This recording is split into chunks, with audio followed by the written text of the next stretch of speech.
So Keisha Landrum Pierre, general partner, co-founder of Emmeline Ventures, which is an early stage VC fund where you're investing in healthcare, fintech, sustainable solutions, all built by female founders.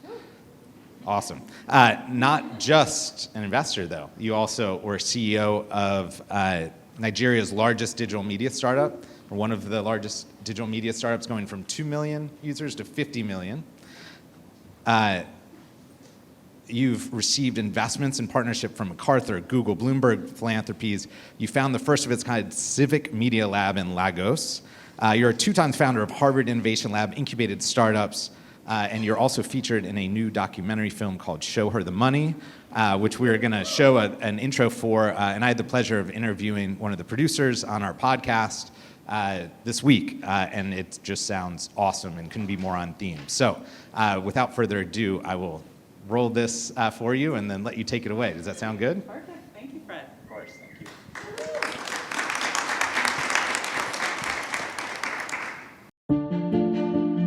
you. If you think about all the technology companies that we know about today, they were all funded by venture capitalists early on.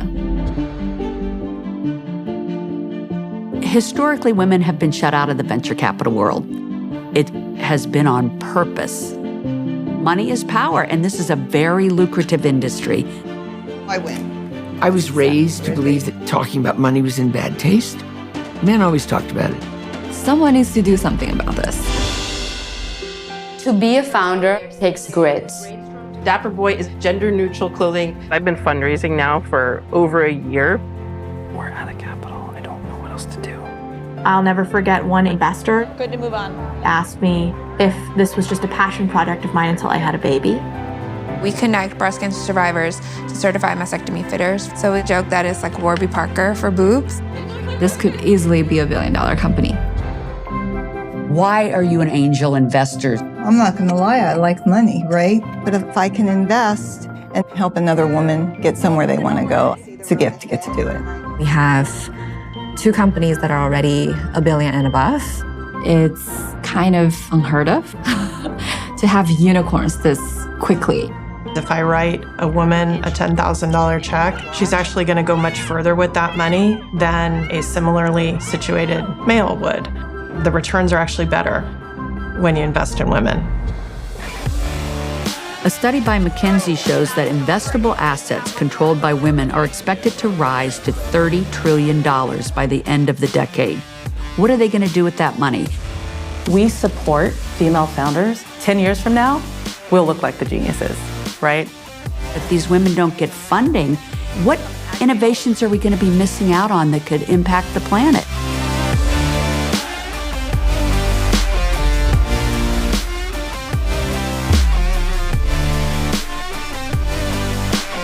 This is fun, huh? Rockstar life.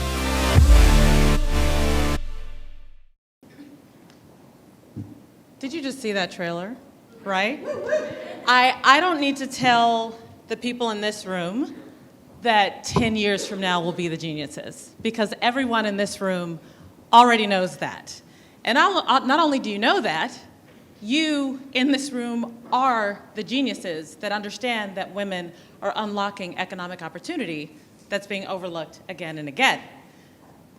Where's Caroline? Congratulations to Caroline, there you are, and team, for the incredible team for putting together this summit. And I'm thrilled to be here to welcome you and to kick it off. I hope you're ready here with a ready mind. I don't know if you flew in from London or did an overnight red eye like me, or if you just drove or got here a few blocks. Regardless, I just want us to take a beat and get ready and sort of pause, reset, and enter into the experience that we're going to have here today.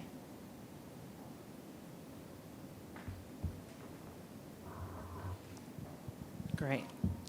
To you, rogue women, women of fortitude, resilient women, and powerful women, you are in the exact right place today at the right time. As you've heard, I'm Keisha Landrum Pierre, and I'm one of 3 GPs of an all-women-led investment firm. I like to say that we triple down on women. We have an LP base of some of the most impressive women on the planet. We're a women-led team that invests in women entrepreneurs who are building solutions for women. Gender lens investing is the secret to unlock better financial performance for investors. We in this room know that. We know that when women have access to more money, they build wealthier and healthier economies at every level, at the familial level, the community level, the national level, and the global level. We know that the underutilization of female talent is an opportunity for us. We know that the underutilization of female talent leads to inefficiencies and missed opportunities in the market. And we in this room are not going to let that continue. And that's precisely why Emmeline and other firms in this room are here. Women are poised to tackle the challenges ahead of us because we are closest to most of the problems that need to be solved. And our financial leadership will lead to more innovation, stronger investment returns, and accelerated economic growth. At Emmeline, we love impact, but we really love returns.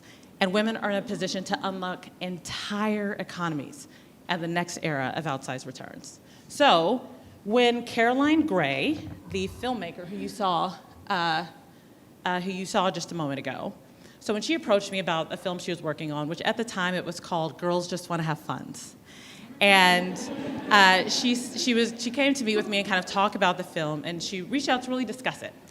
I took immediate interest, as you can imagine. When we finished our intro call, I was done. I was in. I was completely convinced that this film would spark a movement. All of the work that all of us do in this room, whether as an ecosystem builder, whether as an allocator, a founder, entrepreneur, investor, we're all doing the work, right? We're all doing the work, but we sort of know about each other's work. The need was for this to become known on a larger scale, right? And a sort of global recognition of what we've known for a long time. And that's what this film is.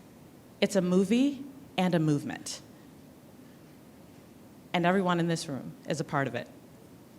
So, can I ask how many people in the room have seen the film? Okay, well, I need you to tell everyone in the room that they need to see it.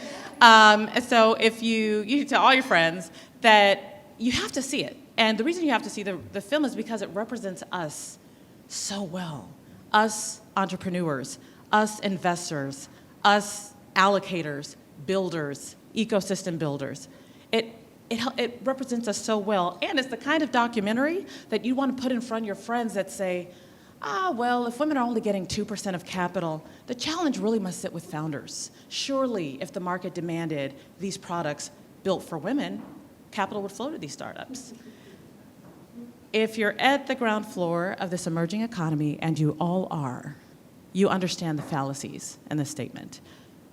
But so many do not. And this film not only powerfully educates and debunks those notions through storytelling, but it inspires people to take action. And that's why you have to watch it. It's incredible how it inspires action to people who've been blind or bored or just not paying attention. It is a toolkit for you to use to pull people into this movement. So I got a question, which actually you helped me, Fred, because people are like, well, Keisha, if you're an investor, why do you even care about narratives, right? Why do you care about narratives? I spent the bulk of my career building and scaling businesses. And not only did I spend my time building and scaling businesses, I grew and scaled one of the largest storytelling businesses. I watched people step down from office as a result of stories being told. I watched movements grow and completely usher in an entire change in a nation because of narratives. Narratives are powerful. So Emmeline Ventures, along with sister and peer funds, are making it a huge priority, not only to shift the narrative, but to own it. To own the narrative around women in financial decision-making positions and business-building positions. We have to shift the narrative if we're going to have conversations that root capital in the direction of women. Is anyone else in this room tired of having the conversation that women only get 2% of capital?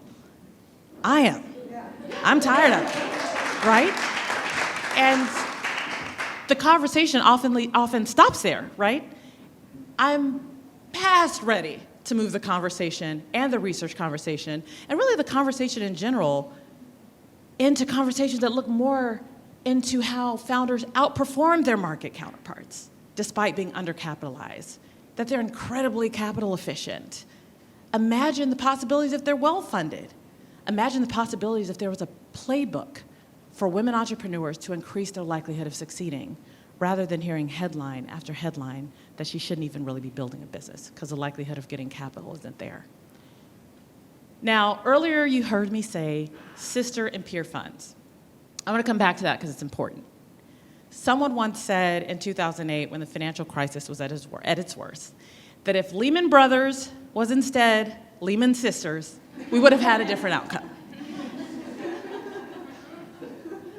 Women leading in investment management and capital management could fundamentally change future outcomes for the better.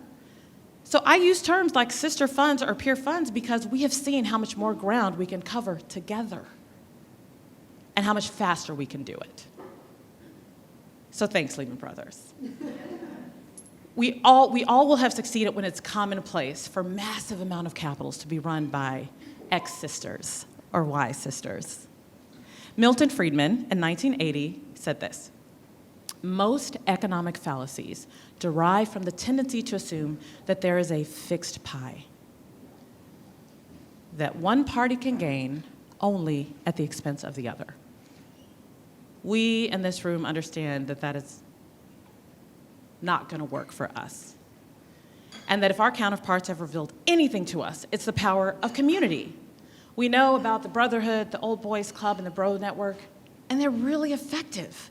It's this idea that by supporting each other's advancement and success, you take a burgeoning economy like venture capital and grow it into a multi-trillion-dollar industry. By developing tightly knit networks and ensuring each other's success, actively ensuring that each other succeeds, everyone's success is multiplied. If you haven't seen the PitchBook's estimation of first-time VCs dropout paper, don't read it. But it's telling us that we're in a capital-constrained environment, which we know. And if we don't figure out something soon, emerging female investors and female founders won't look very good. So in this moment, when we talk about fortitude as our theme, let's deeply anchor in the reality that in difficult times, like we're in today, fortitude, resilience, and partnership, community, and collective, that becomes our superpower. And when you feel completely exhausted and ready to throw in the towel, and certainly not interested in helping anyone else, that's exactly when you help her anyway. Help the female founder with capital and knowledge and expertise sharing and knowledge transfer and an ear. If you have capital but not energy, invest in firms like Rogue and like the others in the room who have specific expertise in unlocking capital for female founders to ensure their success. You don't have to do it all, but you ought to do something.